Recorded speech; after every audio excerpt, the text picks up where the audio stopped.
We both have big voices.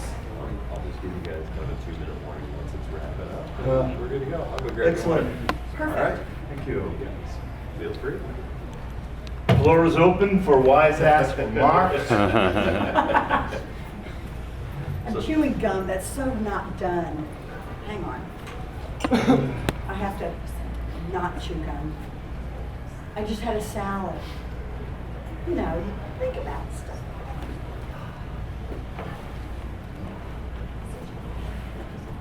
Okay, so what does everybody want to know most? Why? I'd love to see a reenactment of your audition for Texas Chainsaw Massacre 2. That will never happen. That's non-repeatable. But it was a wonderful experience. I'd love to hear the story right from you. It's the oldest story, but it's a good audition story, and actors love hearing it because every actor knows when you go into an audition, on the one hand, you want to stand out. On the other hand, there's no way to know what the filmmaker or producers or whoever you're sitting in the room with, you have no way of knowing how you're going to be received. And the best thing you can do as an actor, or at least, but it doesn't always work. Because I've taken big risks as an actor in audition rooms since, and it didn't pay off at all. So there's no way to know, there's no safety, All you can do is read the material, and whatever is the main idea and the main nugget that stands out for you, that you can embrace, and who you are and what you can bring to those moments. That's what I do. That's the way I do it. And the audition material was very spare. It was mostly action. There was very little, the only dialogue was they live on fear, they live on fear.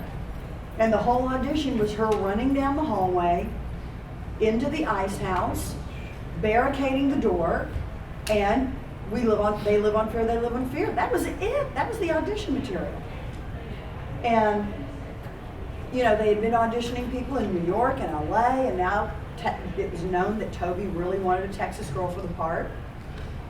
And so these girls are going in and they're coming out. And they're going in and they're coming out. They're going in and they're coming out. And it's a very calm, quiet, it's like Thoreau on Walden Pond, And that's not what the movie is about.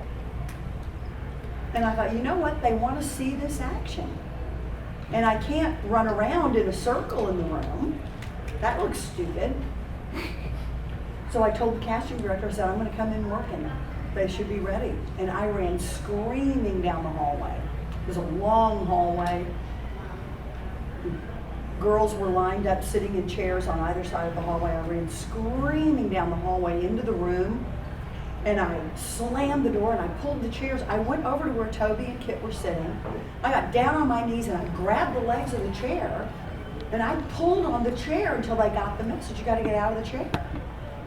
And I piled the chairs in front of the door, and there was a corner in the room, and I backed into the corner doing They Live on Fear. And that was it. They didn't have anywhere to go. And they didn't have anywhere to sit. And they just... You forced them to engage. And they just walked very slowly towards me and just... and I thought, I did really good in this one. I did good. When they scrutinize you, that's a good sign. Yeah. When they're into their phone or something else, bye-bye. Yeah. Yes. You tell your audition story. His is good too. And and there is an audition story with the saw and my legs. Remember?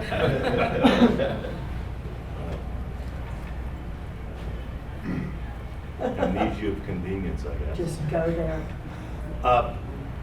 The audition was, I didn't have a script. There was no dialogue. I understood some action and went into the room. There was a casting director and an assistant and a young lady who was going to be the stretches role.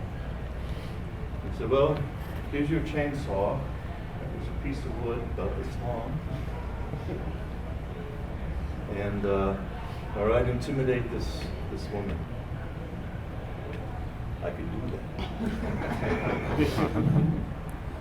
Took my time, scrutined her quite well, and after the scrutinization, cut, and then they called me back for callback, and I was with Kid this time, Kid Carson, the writer, and I think I did more of the same. Kid went, so he was all enthusiastic, and then the third one was with Toby and Caroline. Caroline's so great. I just kept doing the same thing. Everybody, yeah, that's what we want. Caroline was doing more of her stuff, and Toby go, okay, cut. And every time he said cut, Caroline was asked, want to see it again? Toby went. About 15 or 16 times later. Okay, I've seen enough. And this is with the saw going up the leg. This is the saw up the leg, right? Yes, I did variations on it. I worked with curlicues, and I worked with cursive letters. Brought my book a good stretch and secret code. So yeah, we were thick as thieves. Excuse me, at this time. So, and Toby was grooving. He came in with I don't know, like he'd been struck by lightning, and he was full of electricity. He was ready to make it happen. I think it was probably to see if we could withstand his state of being, because he carried the whole movie inside of him, you know, all the attitudes and the action and the horror, and he just carried it all the time, like it was looping you. And that's what I got, because whenever we'd leave, I would wonder, how are we going to get back to where we were? But as soon as we saw Toby, we, oh yeah, I don't know. So he led the way. So it was a strong collaboration. He really leaned on us to do what he needed, and mostly it was done by telepathy, which I think a lot of directors like, you know. So it takes less time and a lot fewer words, and you get usually a more clear message. Well, he didn't use telepathy when he threatened to fire me. When we were not even 2 weeks into the shoot, and he wanted me to do the chainsaw dance at the very end of the movie by the side of this very steep 3-story drop-off. And there's Chainsaw Mountain, and you know, it's out in the country where Texas Battleland is. He wanted to get the exterior shot at sunset. I had never held a running chainsaw in my life. I had no idea what to expect. I had thought I would have time, that we would probably shoot for a while. And when we were doing those scenes out at that location, we would shoot that action at that location. Well, we had worked a full day. We worked real 12, 14, 16-hour days sometimes, really long days. Double units, you know. And he said, yeah, we're gonna go do the chainsaw dance. We're gonna go shoot the end of the movie. And I went, now? Yeah, magic hour. It's almost magic hour. You know, the sun's about to set. We want to get here. Sun's. And, you know, we had to drive all the way out there. This is like, what, 35, 40-minute drive? No more than 30. No more than 30, but still, we have to drive out there. I have to get all bloody and dirty. It's got to be the end of the movie. I've been perfectly clean and pristine, and it's all been nice. And now it's got to be the end of the movie. And I just was not prepared for it. And he gets me out there and goes, go play with the chainsaw. There's the chainsaw guy. And I balked. I just said, you know, I can't do it. I'm not ready. I've got to have a chance to work with the saw, know what I'm doing, feel some confidence. I am just not there. Well, go the fuck home then. And very quickly, his assistant whisked me back to the van. and put me in the front seat. And I went, oh God, I am getting fired. I am getting fired. He goes, no, he's not going to fire. He's not going to fire you. I said, but we haven't, in the old days when you shot on film, once you had 2 weeks of film committed to the can, footage could not be reshot and restaged without a lot of expense. Now today, it's digital cameras. Who cares? Nobody cares. But in those days, that would have been a considerable write-off on the film. We were only 5 days into shooting. Mm-hmm. 5, 6 days into shooting. It wasn't even 2 weeks. So I go back to my hotel room and I call my agent. I said, I am fired, man. I am fired. I'm waiting. I'm just going to wait for the phone to ring. And I waited, and I waited, and I waited, and I waited, and I finally fell asleep. I woke up like 4:35 a.m. Next thing, there's a knock on the door. It's the driver. He's there to take me to makeup. I thought maybe I'm not fired. And I go to makeup, and God damn it, I'm not fired. I gotta go do this shit some more. And sure enough, here comes Toby bounding into the trailer to talk about what we're gonna do that day. I said, I'm not fired? He goes, fuck no, you're not fired. I just meant to go back to the hotel. That's what he meant, to go back to the hotel. Oh my God. Yeah. So, no telepathy there.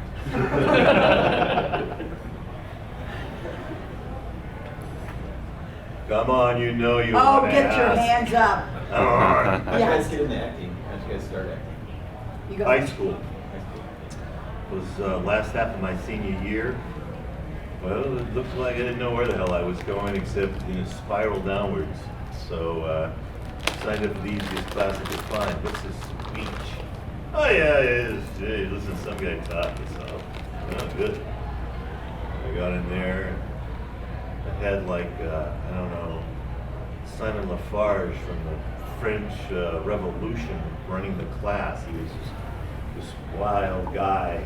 He loved theater, and he was very intimidating and humorous too. He read to us. He said, shut up everyone, I'm going to read to you. It was the best of times, it was the worst of times.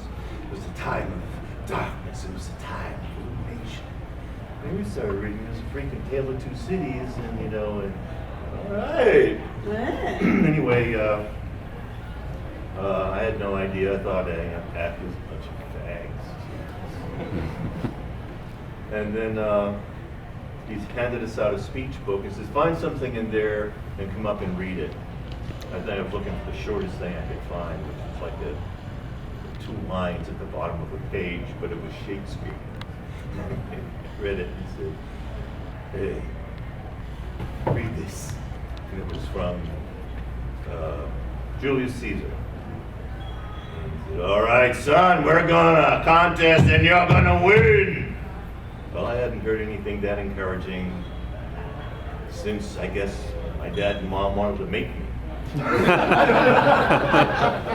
So it's all about it. So we went to contests and I did win. And I said, hey, this is what I had no idea. I don't feel like a fag, but I want to do some more of this. It's just the best fags. It's the really best ones. Exactly, with skill. So that's how it started for me. And I did have a lot of gay friends, and they were in drama, and they were actors, and that, and they're the one. Many of them were the ones who said, "You've got to do this, girl. This is great stuff, man. You're gonna have a great time doing this." And so I did a little bit of high school stuff. Graduated high school, went to college, flunked out, jobbed around for a while, got with a band, ended up working for a production company that did a lot of productions in Mexico. And then started doing voiceovers in Houston, Texas, and went to Chris Wilson's studio for actors. And Chris Wilson was an amazing teacher. And within about 6 months, I landed my first movie role in Alamo Bay for Louis Malle. He was a world-renowned French director. He was well known for Pretty Baby, Au revoir les enfants, Atlantic City. To watch his movies now, and Alamo Bay with Ed Harris and Amy Madigan, which was like huge. And we were in Corpus Christi, and Ed Harris was playing my former lover, and And Amy Madigan was my rival, and she was really mean, but he was great. And it was the first movie I'd ever done, and I knew I was never going to do anything else. And I haven't. Except getting married and having kids. Moni? What advice would you give for up-and-coming actors that are really passionate about wanting to do this for the rest of their lives? What would you tell them are the most important factors in being able to get themselves out there? Well, I think you are a very good example of this because you play to your strengths. And it's true. You know, whatever your assets are, you got a great voice. You have an unusual presence. You're funny. Sexy. You're sexy. Charming. Yeah. Or you're Jocular. or the straight, or you're the setup guy. Or I mean, there's everybody's got. We're all fingerprints. Everybody's got their own particular peculiar gift, and you have to know yourself well enough to know what that might be, because literally anybody can be an actor, especially today with reality television. All of those shows are scripted. None of that is real. They find people in certain life situations, and then they write scripts around those life situations. So nothing that you're seeing on The Real Housewives is real. They're actors. And all of them have a peculiar and different, everybody's got their little identity, you know? Survivor, same thing, you know? And all you do is take it in a more fictional direction.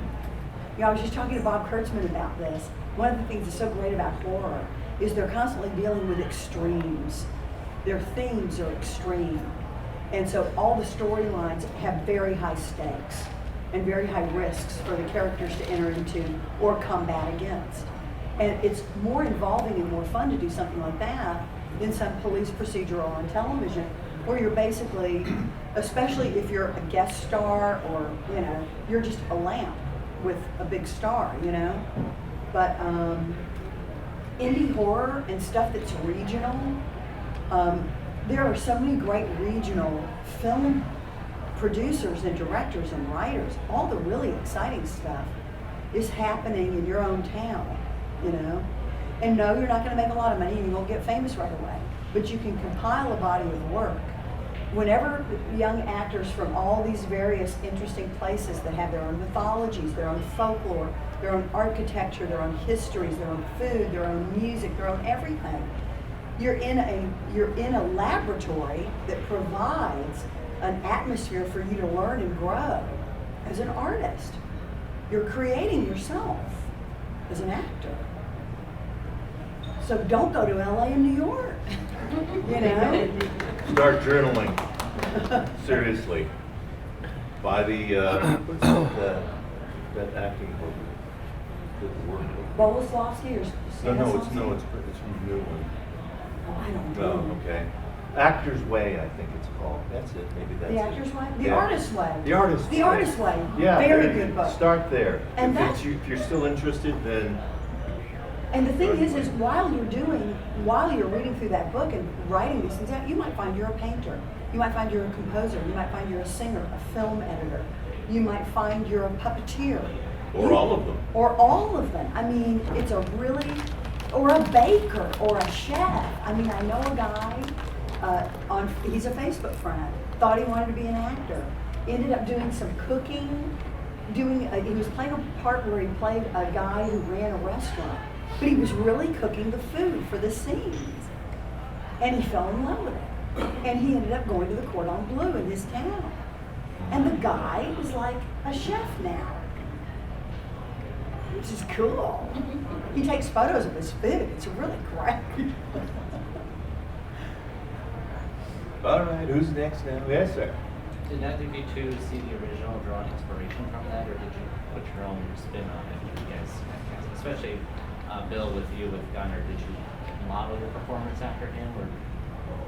Did I model my performance after Gunner, and how did we our performances? I didn't try to model my performance after him because he closed the door on that. You know, I just try to open that door. Even if I can't get it open, I'm going to be real sorry I walked in on the other side of that. because he's so uniquely himself, and he was perfectly that character, and it all came together like butter. It was like, you know, the Mona Lisa. You don't see a Mona Lisa too, you know. The Last Supper. But you're a Mona Lisa Bill. And I will tell you, part of the reason he was hired is they wanted this Leatherface to be more feeling, more emotional, more emotionally invested in the life of the character. Gunner's character was basically sort of a monster. Adolescent, real young. And physical. He was a physical presence more than anything else. They have so many close-ups on Bill's face and his eyes. And the whole reason he was hired was because of his eyes. They wanted to make sure when we were doing our scenes together, they had a stunt double to do some of the longer shots and do some of the running, because you can't take a chance on your actor falling on the saw. You know, that Gunner's role was extremely risky. And he ran a lot of very, very big physical risks with that machinery. I mean, Close call of being cut or killed more than once. more than once. And they had no kind of safety protocols. They didn't have stunt doubles. They had none of that. But Toby had told me, we've hired the guy you're going to be in love with. We hired him for his eyes. Just always be looking in his eyes. And that was really the key to the whole thing. You know, it's a bit of a mutual love story. There's some moments in there. Well, You know. Stockholm Syndrome for you. I had to try something. And the DEA man. Yeah, how do you guys feel about remakes and reboots of your own movies? How do we feel about remakes, Yeah, reboots of your own reboots of our own movie? Well, it's ours movies. now. I mean, like movies starring. Well, good Well, it's luck. public domain now. Yeah, yeah. Do better if you can. You know? But Do better if you can. Cats Fuckers! being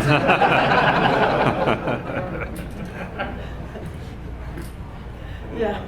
I think the film, I've seen you talk before about how it was cut before it came out. It's really not maybe exactly what the director had in mind before he had in mind. Not even. But I love it. I gotta say, to me, it's one of the best horror sequels of all time. And it's so ahead of its time in the fact where it's meta and the little jokes and things like that. And the Sure. connection between you two guys is awesome. I love the connection between you guys more than I love the connection between you left. It's great. But do you kind of see how now, all these years later, it's starting to influence some other films? Because I see Rob Zombie, and I see some films like that, and I think, oh, that's right out of Texas Chainsaw 2. Exactly. Well, they call it an homage, but it's actually just a French way of saying stealing. And I love Rob. Hi. But, work like a bastard, man. There's no problem. hey, exactly. I mean, you know, I did it Perfect. first, but there you go. You know, it was truly pretty groundbreaking at that time because we were released without a rating. There wasn't even an NC-17. The banner at the bottom of the poster said, "This movie is being released unrated," because of the saw between the legs. And it was a huge outrage at the time among feminists. We got offers for me to pose in Playboy. We had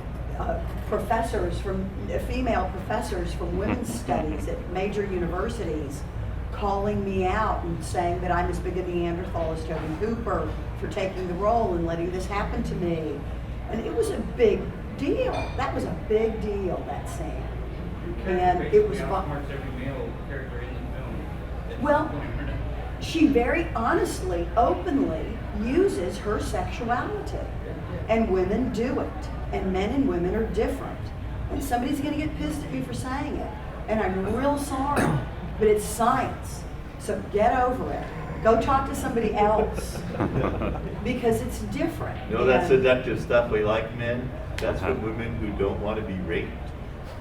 Their choice is, you know, either try to beat you or run or seduce you until there's an opportunity to kill you. Well, the thing is she wasn't going to be raped, and the thing that I liked about the scene, he's got his seduction technique in gear, and she wants to stay alive, but this saw is traveling in an inexorable direction, And she has to do what she can. She's fallen into a bucket of frickin' ice.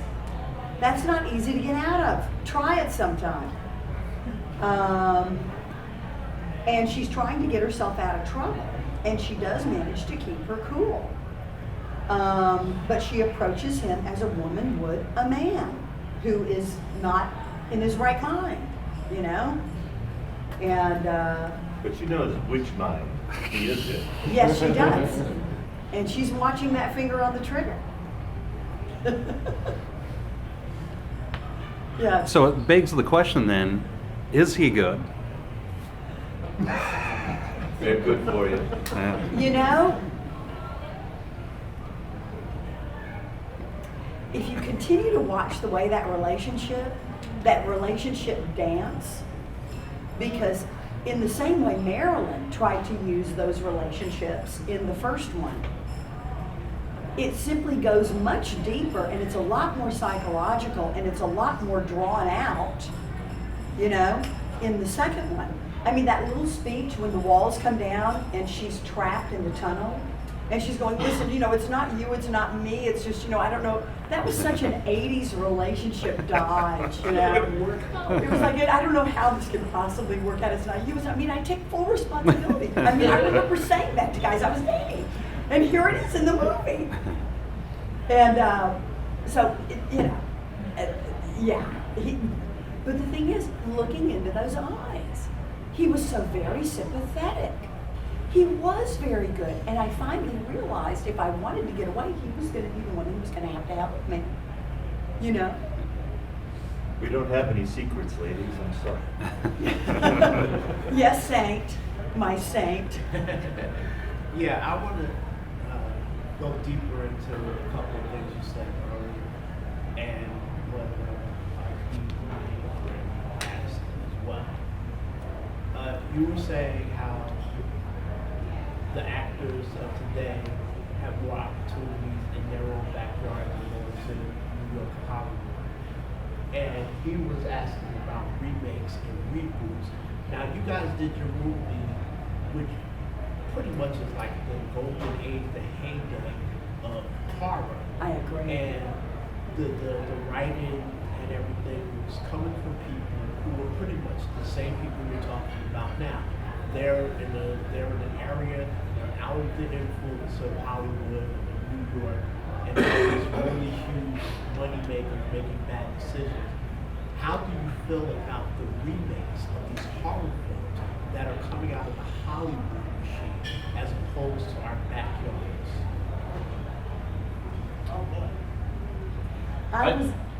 I was talking to Bob Kurtzman about this minutes before we came in to do this. And from a business point of view, Hollywood being the center of the known entertainment universe, their business decisions are predicated on the activities of the top 10 agencies in town who control the top talent. And they are the ones who decide what's going to go into the movie theaters, what's going to go into distribution, and it's out of the hands, largely, even of the filmmakers making the movies, which is one of the things that I like about Darren Lynn Bousman, Adam Robitel, who wrote The Taking of Deborah Logan, a phenomenal movie, very regional in its tone, but he's an LA filmmaker. Tales of Halloween, which I participated in, which is an anthology series of 10 films.